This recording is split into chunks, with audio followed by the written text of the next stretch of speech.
Hello दोस्तों, तो आज हम लोग कुछ जानेंगे, नानक के विषय में जानेंगे कोई बात कि नानक जी की कुछ चीज़ों को समझेंगे। पहला कि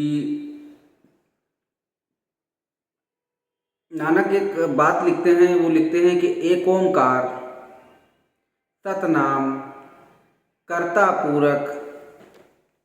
समझ रहे हैं? एक ओंकार सतनाम कर्ता पूरक निर्भव निर्वैर अकाल मूरत अजूनी सैभं गुरु प्रसाद जप। आदि सच जुगाद सच है भी सच, नानक हो से भी सच। तो इसमें जो मेन चीज़ें बताई गई हैं उसको आप समझें कि कहते हैं कि एक ओमकार है, यानी एक ही ओम है। नानक ने ओम से ही अपने ज्ञान को प्राप्त किया। तो नानक कहते हैं कि एक ओंकार है, यानी एक ओमकार है जो बिल्कुल सत्य है। उसको कोई झुटला नहीं पाया अभी तक कि एक ओंकार है जो बिल्कुल सच है, बिल्कुल वही है ही है, दूसरा कुछ और है ही नहीं। वो कहते हैं कर्ता पूरक है, सभी कार्यों को पूरा कर देगा वो कहते हैं निर्भव है, यानी वो किसी से उसको डर भी नहीं है। वो इतना प्रभावशाली है कि उसको किसी से भय भी नहीं है। फिर कहते हैं निर्वैर है, वो किसी से कोई अंतर नहीं है कि कोई पापी है तो कोई चोर है, उससे उसको कोई बैर नहीं है। निर्वैर है, वो किसी से उसका कोई वैर नहीं, चाहे वो कोई भी हो, उससे उसको कोई वैर नहीं है। अकाल मूरत है वो। फिर कहते हैं अकाल मूरत, यानी जिसका कोई भी समय नहीं है आने का, यानी कभी भी वो आ सकता है, जिसका कोई भी समय नहीं है। फिर कहते हैं अजूनी है। अजूनी, अजूनी का मतलब जिसका कभी जन्म ना हुआ हो, यानी वो जो ओंकार है वो सभी कार्यों को पूरा करते हुए, जो कि सत्य है, सभी कुछ को वो बनाने वाला है, वो सभी कामों को पूरा करने वाला है, और किसी से कोई उसका भय भी नहीं है उसको, और किसी से उसको कोई भी घृणा भी नहीं है किसी से, और उसका कोई भी समय भी नहीं है आने का। और वो अजूनी सैभंग, यानी अजूनी का मतलब जिसका कभी भी कोई जन्म ना हुआ, यानी वो ओमकार का कभी भी जन्म नहीं हुआ है, न कभी जन्म हुआ है न कभी होगा। फिर वो कहते हैं और आगे चलते हैं सैभंग। सैभंग का मतलब हो गया कि जो स्वतः अपने आप बना हो, जिसका कोई भी तरीका ना हो। फिर वो कहते हैं गुरु प्रसाद, तो वो आपको कृपा, गुरु प्रसाद का मतलब कृपा, कृपा होगा। तो अब वो उसके आगे कहते कहते जप, उसको जप जप करिए आप। जप का मतलब उसी ओम का उच्चारण करिए आप। फिर कहते हैं कि आज भी सच है वो, यानी आज भी सच है। और कहते हैं पहले भी, यानी आदि सच, आज भी सच है। जुगाद सच, आदिकाल, जब से ये ब्रह्मांड बना, जब से ये दुनिया बनी, तब भी सच था। फिर कहते हैं है भी सच। फिर वो कहते हैं अपनी बातें कहते कहते हाँ है, वो सच में है। फिर कहते हैं नानक हो से भी सच, यानी मेरे भी होश में वो पाया गया है, यानी मेरे भी होश में है वो। तो उसको जो प्रामाणिकता है वो देते हैं लास्ट में कि मेरे नानक हो से भी सच, यानी नानक कहते हैं कि मेरे होश में भी वो सत्य है, उसको प्रामाणिक करते हैं। ये तो हो गया आपका एक ओंकार नाथ। और दूसरा चीज़ आपको आता है कि जब कोई किसी से मिलता है कहते हैं सत श्री काल, ऐसा जो भी सुन में आता है, लेकिन उसका जो सही उच्चारण आपने देखा भी होगा, सत श्री अकाल। सत श्री अकाल का मतलब कि परमात्मा ही केवल सत्य है। जैसे राम नाम सत्य, राम नाम सत्य है। सत श्री काल, सत श्री अकाल, राम नाम सत्य है, सत श्री अकाल, ये दोनों सेम, इन दोनों में कोई अंतर नहीं, ये दोनों एक ही हैं। राम नाम सत्य है, राम नाम ही सत्य है। सत श्री अकाल, यानी परमात्मा ही सत्य है। ये दोनों में बात एक ही कही गई है, अलग अलग नामों को उच्चारण किया गया है। यानी ओम की जो बात करते हैं नानक, तो नानक ओम को ही सभी कामों को पूरा करने वाला मानते हैं, ओम को ही सब कुछ मानते हैं। और उसके बाद जो है उस ओम के रहस्य को जो बताते हैं वो इतना गूढ़ बताते हैं कि ओमकार ही सभी चीज़ों को अलग अलग रूप में, अलग अलग भाव से, अलग अलग चीज़ों को करने वाला है।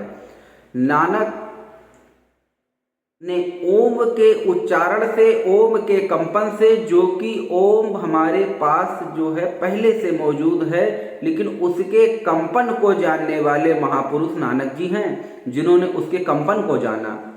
तो ये उन्होंने अपने ज्ञान के मदद से अपनी मन पर भी उन्होंने काम किया और उन्होंने भी कई बातें मन के ऊपर कही हैं। यानी सभी लोग, चाहे बुद्ध हो, चाहे नानक हो, चाहे जीसस हो, चाहे जैन हो, चाहे कुरान हो, चाहे कोई भी धर्म हो, उसमें केवल दो ही तरीके बताए गए हैं, एक नाम जप, दूसरी प्रार्थना। निर्मल मन यानी निर्मल मन यानी प्रार्थना। जब प्रार्थना आपकी निर्विकल्प प्रार्थना हो जाती है, यानी जब प्रार्थना आपकी निर्विकल्प हो जाए तो परमात्मा घटित होने लगता है। तो नानक ओमकार के कंपन को समझ चुके थे और उनके ओमकार के कंपन से विचारों का रुक जाना, विचारों को रुक जाने के बाद जो ओमकार का कंपन है उसको सेल्फ एनालाइज कर लेना कि ये कंपन इस तरीके का कंपन है, और इस कंपन को जब उसको सूक्ष्म और विराट दोनों भाव को समझ लेते हैं तो नानक इस बात को लिख देते हैं कि एक ओमकार, जो एक ओमकार बात लिखी गई है वो नानक ने ओम को सेल्फ एनालाइजिंग किया, और एनालाइजिंग करने के बाद उन्होंने उसकी सारणी को तैयार करके लिख दिया। तो नानक बिल्कुल सत्य बात बोल रहे हैं, कहीं से भी कोई भी तरीका नहीं है नानक की किसी भी बात का खंडन कर देने का। तो नानक परम ज्ञान को उपलब्ध है, इसमें कोई दो राय नहीं है। तो नानक नाव, एक बात कही गई है नानक के विषय में कि नानक नाम जहाज है जो चढ़ा सो उतरा पार। तो नानक नाम जहाज है, जो नानक नाम को पकड़ लेगा वो पार हो जाएगा, ऐसा नानक का कहना है। फिर एक और बात कही गई नानक की, बड़ी प्यारी बात है, वाहे गुरु का खालसा वाहे गुरु की फतेह। वाहे गुरु का खालसा वाहे गुरु की फतेह, यानी वाहे गुरु ही हैं जो अलग अलग रूपों में आकर के अलग अलग चीज़ों को करने वाले हैं, और उनकी ही जीत होगी, दूसरे किसी और की जीत ना होगी। तो नानक की ये जो बातें हैं कि वाहे गुरु जी का खालसा वाहे गुरु जी की फतेह, ये बहुत ही सराहनीय बात उन्होंने कही।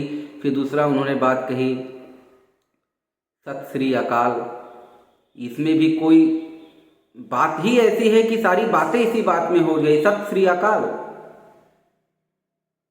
वाहिगुरु की खालसा वाहिगुरु की फतेह। तो नानक ओम को जानने वाले महापुरुष हैं, और ओम एक अति आनंदित, अति सूक्ष्म, अति विराट दोनों भाव में, समभाव में उपलब्ध है। बस मन का रुक जाना, मन का पलट जाना, मन का ओम पर कंपन पर, जो कि बड़ा सूक्ष्म कंपन है, उस पर लगातार लगे रहने से आपको उस बोध की प्राप्ति होने लगती है। तो नाम में जो रस है, जब नाम को रिपीट बार बार किया जाता है तो सब कॉन्शियस माइंड में वो नाम चला जाता है। तो अब एक चीज़ और है कि नाम जप क्या है। जैसे देखिए, नाम जप क्या है कि जब लगातार आप किसी चीज़ को बार बार दोहराते हैं तो केवल हमारा मस्तिष्क जो है वो छोटे से अक्षर, जैसे देखिए सभी कुछ ओम से बना है, सारे शब्दों का जो निर्माण हुआ है वो ओम से हुआ है। तो ओम से ही राम, ओम से ही श्याम, ओम से ही कृष्णा, ओम से ही शिव, तो सब कुछ ओम से बना है। तो जब आप ओम के कंपन को समझ लेते हैं तो या फिर आप कोई भी नाम लें, जैसे राम,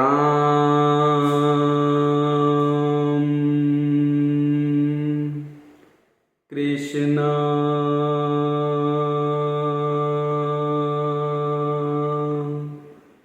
शिव,